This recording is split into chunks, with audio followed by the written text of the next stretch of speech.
ఈ కథ 2016లో హైదరాబాద్ బంజారా హిల్స్ లో ప్రారంభమవుతుంది. శిల్పా బ్యూటీ లౌంజ్ అనే ఒక బ్యూటీ పార్లర్ కేవలం 3 నెలల్లోనే నగరంలో ప్రసిద్ధి చెందింది. ఇక్కడికి వచ్చేవాళ్లు ఏ రంగులో ఉన్నా, ఎలాంటి చర్మమున్నా దేవతలా మారిపోతారని చెబుతారు. ఆ పార్లర్ యజమాని శిల్పా రాయ్. ప్రజలు ఆమెను మిరాకిల్ మేకోవర్ క్వీన్ అని పిలుస్తారు. కాని బయట కనిపించేది ఆమె కథలోని అర్థం ఒక భాగమే.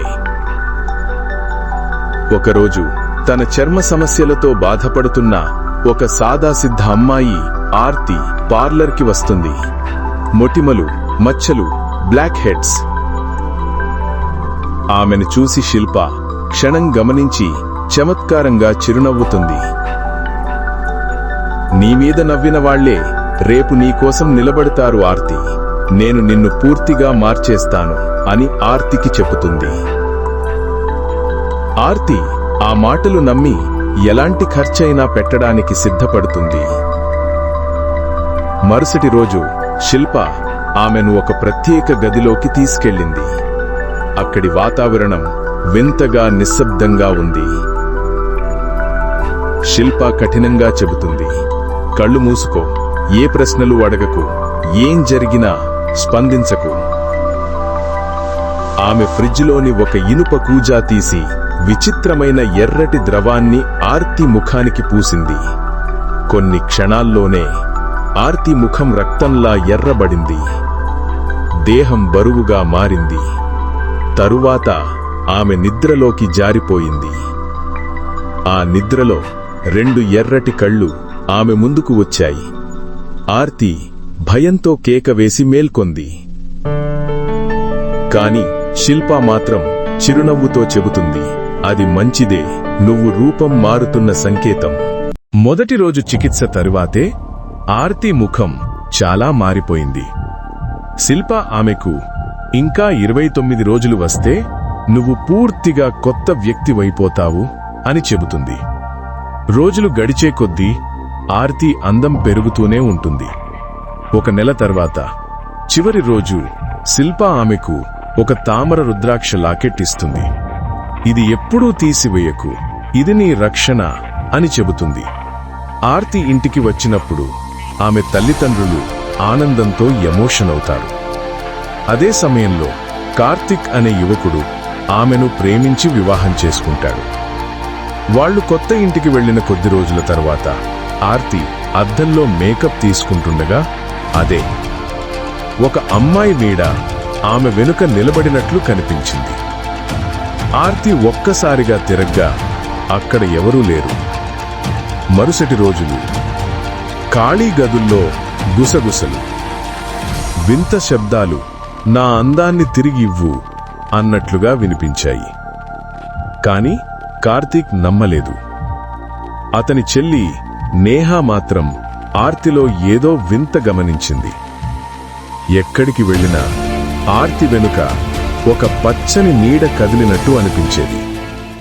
ఒకరోజు వంటగదిలో నేహా మరియు ఆర్తి చికెన్ కూర వండుతుండగా ఆ ఎర్ర కళ్ళు ఉన్న అమ్మాయి రూపం ఆర్తి శరీరంలోకి దూకింది. ఆర్తి కళ్ళు ఎర్రబడ్డాయి. గళం గంభీరంగా మారింది. ముఖం కోపంతో కట్టిపడేసింది. ఒక్కసారిగా ఆమె చేతిలో ఉన్న కత్తితో నేహాపై దాడి చేసింది. గాయపడిన నేహా రక్తంతో పారిపోయి సహాయం కోసం కార్తిక్ను పిలిచింది. కార్తిక్ ఇంటికి చేరేసరికి ఆర్తి అతనిపై దాడి చేయడానికి సిద్ధంగా ఉంది. అతను ఏదోలా ఆమెను గదిలో బంధించాడు.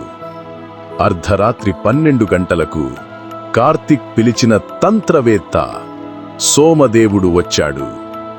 అతను ఆర్తిని వలయంలో కూర్చోబెట్టి మంత్రాలు చదవడం ప్రారంభించాడు. కొన్ని క్షణాల్లోనే ఆర్తి గొంతు మారిపోయింది. నా పేరు అమృత అని చెబుతుంది. అమృత తన భయంకరమైన కథ చెబుతుంది. తాను పశ్చిమ బెంగాల్కి చెందిన 17 ఏళ్ల అమ్మాయి. తల్లి చనిపోయిన తర్వాత సవతి తండ్రి ఆమెను భారంగా భావించి శిల్పా రాయ్కి అమ్మేశాడు. శిల్ప ఆమెను బ్యూటీ లౌంజ్లో బంధించి రాత్రి సమయంలో రక్త పూజలతో చంపేసింది. ఆమె రక్తాన్ని అందవిహీనంగా ఉన్న అమ్మాయిలను అందంగా మార్చడానికి మంత్రాలతో ఉపయోగించింది. అమృత నా అందాన్ని వాళ్ల మీద వేసింది, కాని నా బాధ మాత్రం వారి మీద పడుతోంది. సోమదేవుడు అడిగాడు, నీ శరీరం ఎక్కడ ఉంది? అమృత చెప్పింది, పార్లర్ వెనుక ఉన్న నీటి ట్యాంకులో నా శరీరం నింపి దాచింది. కార్తిక్ వెంటనే అక్కడికి పరిగెత్తి ట్యాంకును తవ్వడం ప్రారంభించాడు.